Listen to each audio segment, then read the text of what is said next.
Meleleh air mata penonton menengok Zainuddin meninggalkan hayat. Apa sebabnya? Kata ibu itu mirip macam ini. Saya terlalu terbayang salib, nampak salib, jin kafir sedang masuk. Karena di salib itu ada jin kafir. Dari mana masuknya jin kafir? Karena ada patung. Kepalanya ke kiri apa ke kanan? Ada yang ingat kan? Nah itu ada jin di dalam. Jin kafir. Di dalam patung itu ada jin kafir.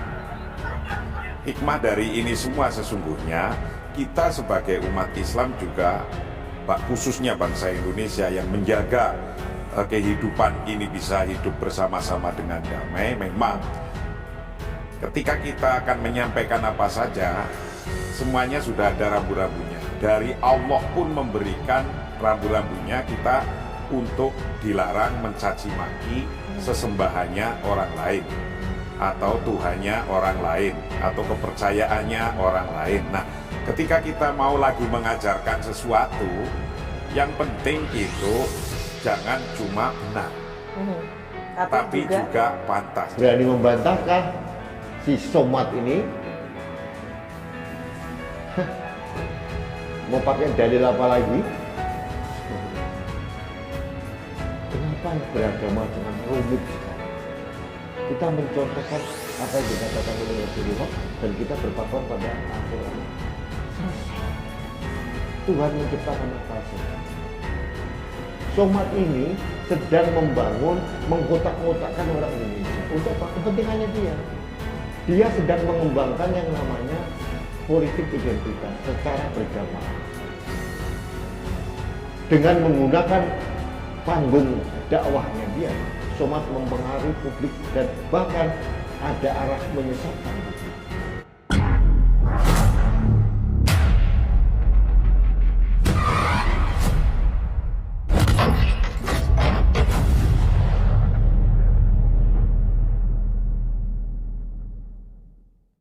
Ruhut tuntut Abdul Somad juga ditangkap. Begini klarifikasi UAS dulu soal disalib ada jin.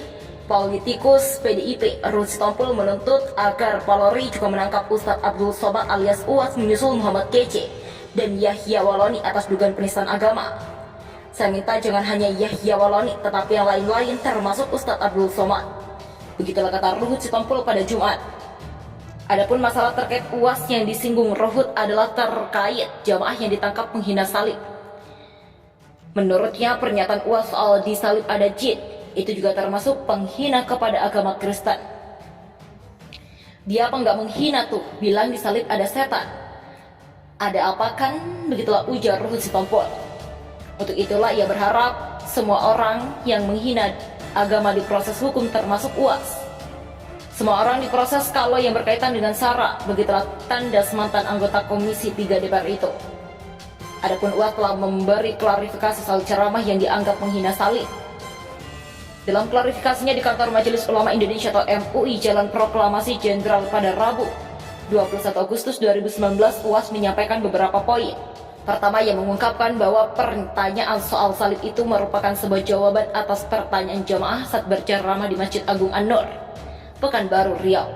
UAS bercerita, ia memang selalu menyediakan waktu untuk menjawab pertanyaan jamaah setiap Sabtu setelah sholat subuh. Ceramah saya yang diviralkan itu adalah menjawab pertanyaan, bukan tema kajian, bukan inti permasalahan, begitulah ungkap dia. Selanjutnya ia menjelaskan bahwa ceramahnya yang dinilai menghina salib itu terjadi dalam kajian komunitas muslim. Itu disampaikan di tengah komunitas masyarakat muslim di dalam menjadi tempat tertutup di tengah umat Islam dalam kajian khusus Sabtu subuh, begitulah ungkapnya.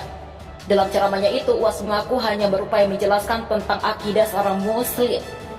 Ia menerangkan, sesuai kepercayaan Islam, malaikat tidak masuk ke rumah kalau di dalamnya terdapat patung. Mengapa malaikat tidak mau masuk ke dalam rumah yang ada patung? Sebab di antara tempat-tempat tinggal jin adalah patung, begitulah paparnya.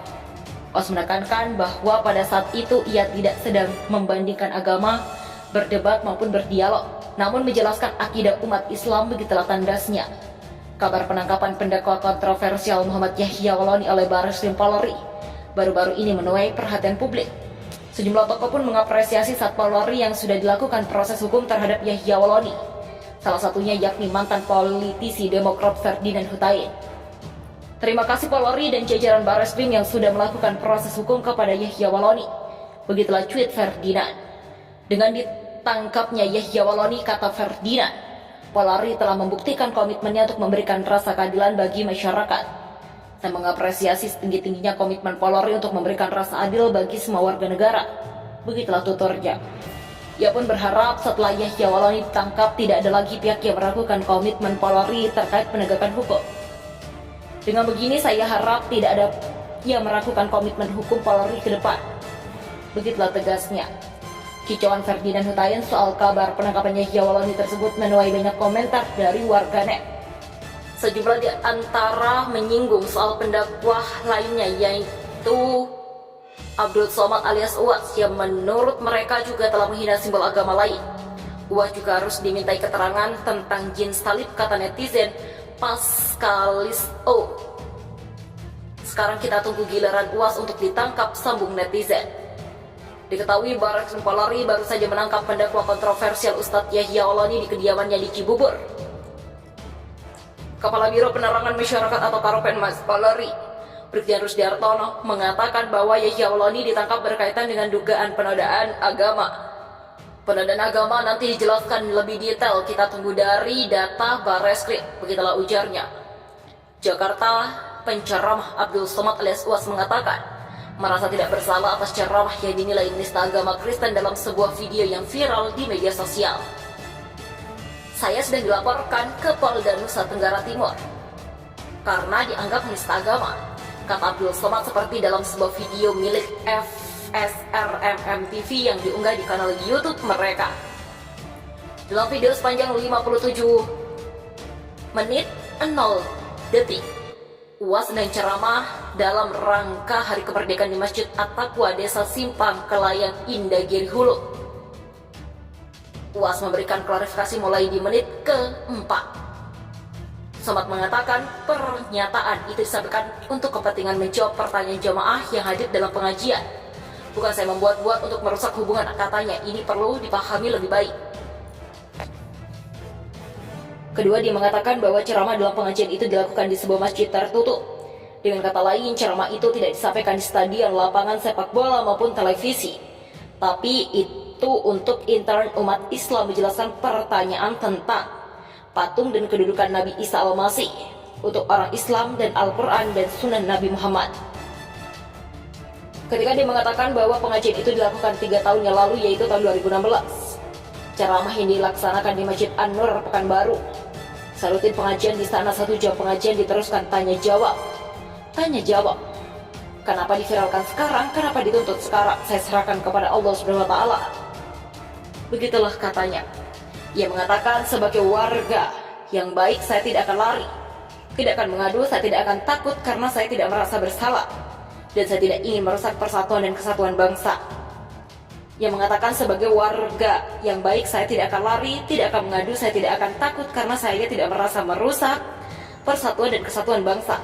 Sebelumnya anggota Brigade Mio Jemindeo mengatakan ceramah Abdul Somad karena dianggap telah melecehkan agama Kristen. Ceramah itu dianggap sudah meresahkan dan mencederai umat Kristen. Karena itu Uwas harus mempertanggungjawabkan perkataannya.